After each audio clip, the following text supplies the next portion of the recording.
This is part 4 in my series of How to Edit Like Beast Games series, and in today's episode, we are going to find out how we can actually track the subtitles with the movements of the person that is speaking. Hey everyone, this is FilmoraMastery, and if you want more, just consider subscribing for better future episodes.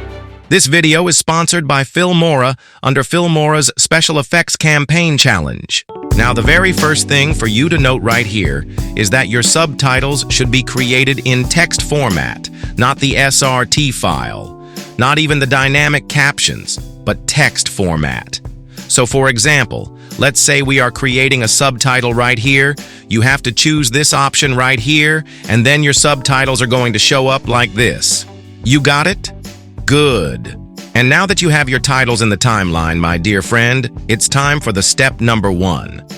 So the very first move for us here is to make sure that we create the animation. We cannot choose on the animation presets here because it's not going to work. So we have to create it actually through keyframes, and not just keyframe, because if you use the main keyframes on the video table here, they also are not going to work.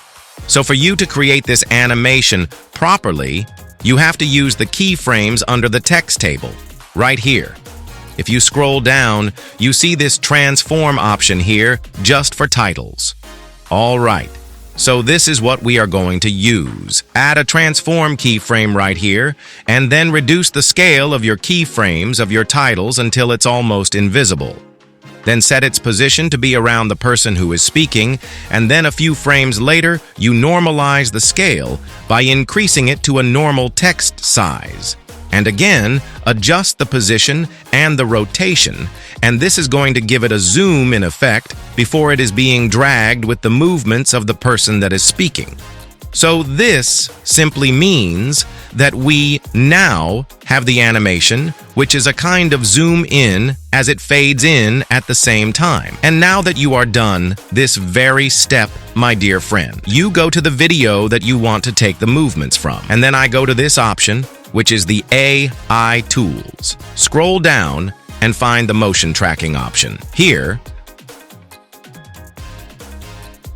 I'm going to adjust my motion tracking selector here on the screen to match the very person or area that I would like to take the movements from.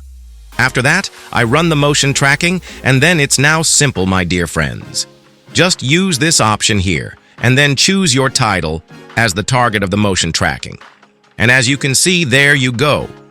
Your subtitle is animating on the starting point, and at the same time is being dragged, and at the same time is moving together with the speaker.